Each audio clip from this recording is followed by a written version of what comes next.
Hello and welcome again to the lead pile. Now on this channel we're pretty scale agnostic. We've painted things generally in traditional 28mm and fairly often as well in 15mm, and we've even dabbled in normally the smallest scale, which is 6mm. But in this video, we're doing something a little bit different, because I'm going to be painting up those.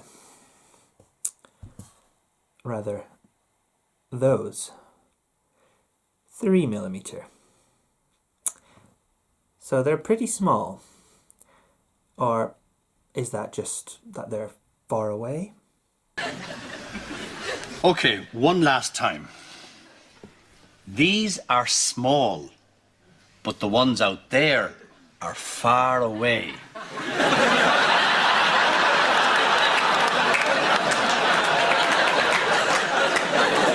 Small, far away. Forget it.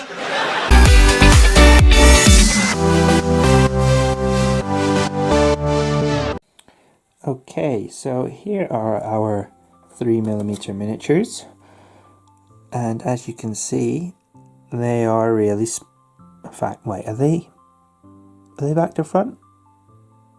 Are they back to front, or is that the face? Yeah, that's the face. These are back to front. That's a good start. There you go. So they're very small. Now if we bring up my 6mm 95th rifles, you get an idea of just how small they are. Come up to about the waistline of these miniatures here from Bacchus. These ones here are from a Polish company, sold in the UK through what was Magister Militarum. And the first thing I'm going to do is cut off the flash.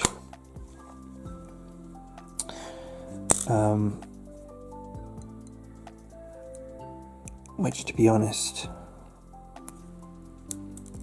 just kind of breaks off. Yeah, just breaks off. Oh, that was easy. And there we go, look at those minis. Tiny little guys. Okay, let's get them base coated. Okay, so like 6mm, I have started off just by blue tacking them onto their base, and now I'm just coming along with a white primer. I could spray these, and to be honest, probably will if you're doing an army of these, because there will be thousands of them. But to be honest with you, when I'm just doing one, I'd rather get a bit more control, and I get that control with the brush. I know how much I'm putting on.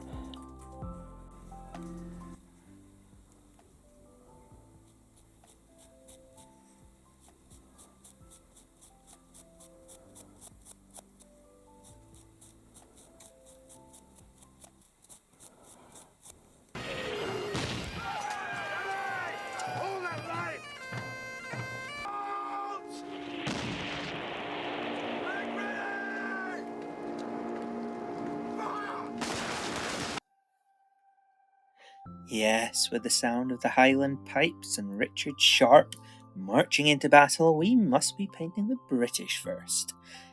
Of course we are. And what we're doing to start with is I'm just going to be dabbing on contrast paints.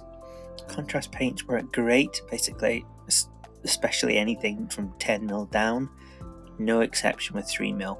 I'm picking the brightest colours, the brightest shades of the colours I want to use, and I'm just going to gently tickle the brush around the miniatures. I'm not bobbing on massive splatters of paint. I'm just using nice little light brush strokes, just so that the paint is allowed to gently spill into the recesses, but not pool into the recesses, because I'm not really using this for the shading effect. I'm mainly just using this so we get a nice light, easily flowing paint onto these minis.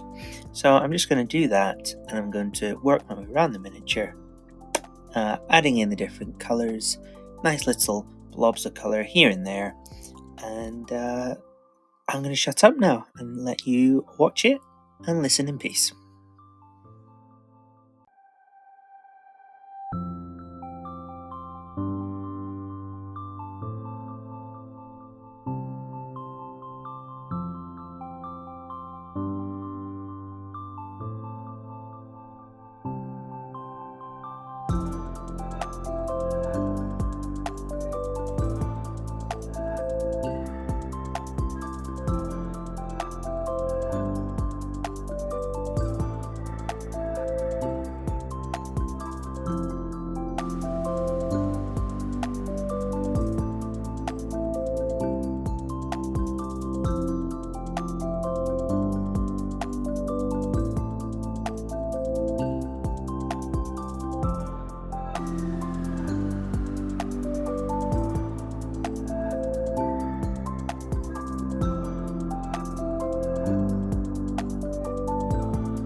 When you're painting something this small, don't be afraid to twiddle your wood to make sure you get right in where you need to. Oh, matron!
And with that flag done, that's the finishing touches on the British. Not too bad if I don't say so myself, and didn't take too long either. Now, hands up those who think we should paint the French next.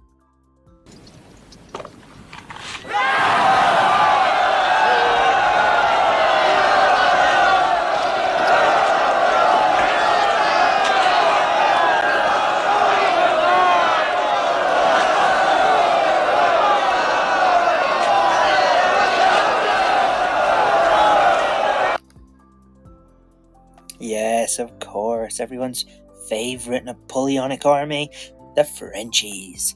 Why are they everyone's favourite? Well, because if you're a French player, you're pretty much guaranteed always to have an opponent.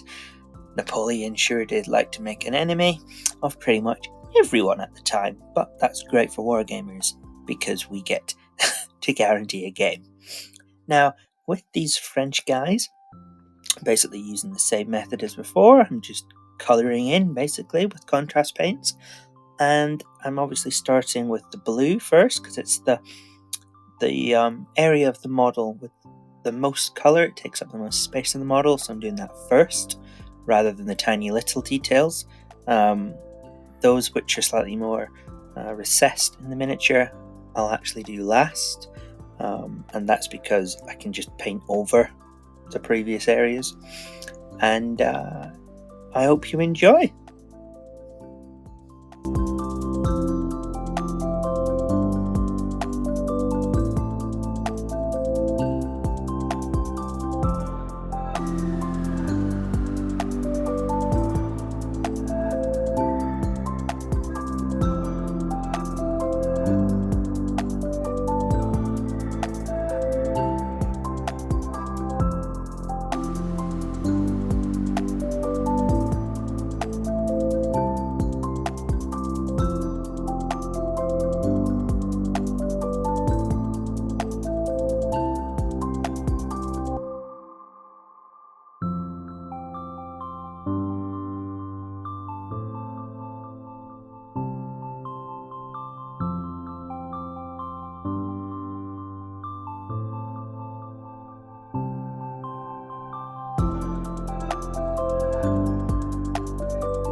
Now, one thing which I think perhaps could make these miniatures look better, especially when you look at them up close like this, is if I applied a wash to get into those recesses and provide some shade. But I've tried it on 6mm before, and it really darkens the entire mini. You've got to go back and highlight it up if you want them to pop, which you really want at this scale. And to be honest, when you're going to be painting hundreds and thousands of these, if you have to go back and highlight everything, it will be a pain. So I'm not doing it. As you can see looking up close, yes, they would benefit from a shade, but at a distance, they look great. Well, there we go. There are our British and French 3mm minis all complete, and I actually really enjoyed painting those guys. Now, of course, when you look at them up close like this, yeah, they're maybe not perfect. There is a lot of detail in these minis, which is hard to paint at this scale, but that wasn't difficult.